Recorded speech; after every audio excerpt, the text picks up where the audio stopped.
नमस्कार दोस्तों, आपका मेरे इस चैनल पे स्वागत है, वेलकम है।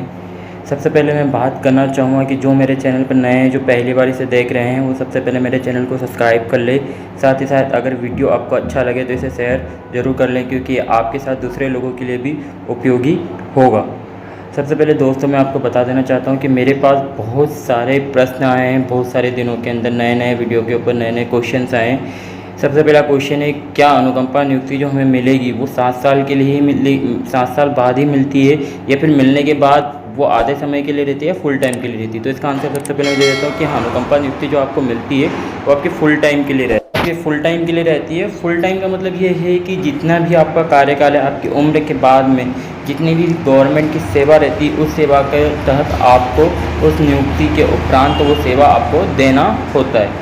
अब नियुक्ति आपको कैसे मिलेगी संबंधित मैं आपको ये बता देता हूँ। जैसे हमें नियुक्ति अनुकंपा नियुक्ति मिली है वो आपको बता देता हूँ। क्या करना होता है, सबसे पहले आपको संबंधित कार्यालय में, जहाँ पे भी आपके पापा मम्मी हस्बैंड या फिर ससुर या फिर जो भी हो आपके वाइफ, जहाँ पे भी आप कार्य करती थी, उस कार्यालय में संबंधित में जाके आपको सबसे पहले वहाँ पर जाके जो भी उनके पुराने डॉक्यूमेंट्स होते हैं, अर्थात सर्विस फाइल जो होती है वो आपको लेना होता है। उसको बोलते हैं सर्विस पुस्तिका। आपको वहाँ से सेवा पुस्तिका लेनी होती है। सेवा पुस्तिका लेने के बाद में उसकी फ़ोटोकॉपी करानी होती है, और संबंधित के लिए जो अनुकंपा का फाइल, जो अनुकंपा के पेजेस, जो अनुकंपा का फॉर्म होता है वो आपको फिलअप करके वहाँ पे देना होता है। देने के बाद में वहाँ से जानकारी लेनी होती है कि हमारे इस आवेदन के ऊपर कब तक कार्रवाई की जाएगी। फिर वो आपको बताते हैं कि आपका आवेदन हमें प्राप्त हो चुका है और इसके उपरांत ये जो नियम और ये शर्तें आपको इनको पालन करना होगा, जिसके बाद आपको अनुकंपा नियुक्ति प्रदान की जाएगी।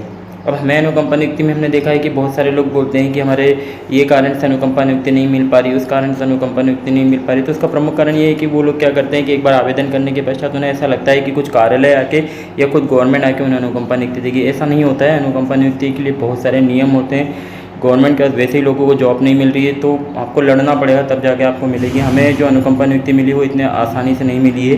हमें भी कई सारे तरीके अपनाने पड़े। पहले तो आपको बार बार आवेदन करना होगा, बार बार मंत्रियों से मिलना होगा, जो उसके संबंधित विभाग के मंत्री, उनसे आपको मुलाकात करनी होगी। अगर नहीं मिल पा रही है तो बार बार आवेदन करना होगा, RTI लगानी पड़ेगी। साथ ही साथ सबसे मेन मुद्दा बचता है कि अगर सब फिर भी नहीं मिल पा रही है तो जो मेन मुद्दा है, वो सबसे मेन मुद्दा क्या है कि आपको जाके किसी एक ऐसे अच्छे वकील से मिलना होगा जो आपके ज़िले या आपके शहर या संभाग के अंदर हो, जहाँ पे भी हाई कोर्ट हो।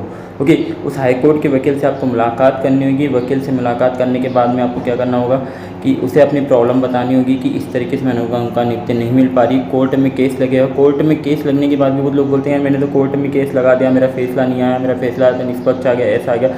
बट आपको किसी अच्छे वकील को चुनना होगा और उससे ये बताना होगा कि यार देखो, इस नियम के तहत इस टाइम पे इसको अनुकंपा नियुक्ति मिली है और इसी बेस पे मुझे भी अनुकंपा नियुक्ति चाहिए, तब जाके आपको अनुकंपा नियुक्ति मिलेगी। और हमें जो अनुकंपा नियुक्ति मिली वो 1 या 2 साल के अंदर नहीं मिली, हमें मिली है जो 4 साल के अंदर मिली है।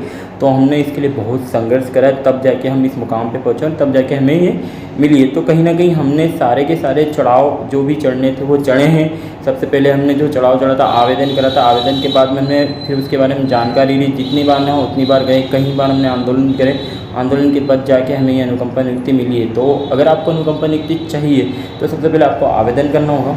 आवेदन करने के पश्चात आपके पास में क्या रहेगा कि आपको आवेदन की जानकारी लेना है, वहाँ जाना होगा 2 से 3 बार तो, कि हमारे आवेदन के अभी तक क्या कार्रवाई की गई है। और अगर वो आवेदन की कार्रवाई नहीं करते तो फिर आपको RTI लगाना पड़ेगी, राइट टू इन्फॉर्मेशन। आपको वहाँ पे जाके RTI लगाने के बाद में आपको इन्फॉर्मेशन लेनी होगी कि अभी तक आपके आवेदन के ऊपर कार्रवाई की गई या नहीं की गई है।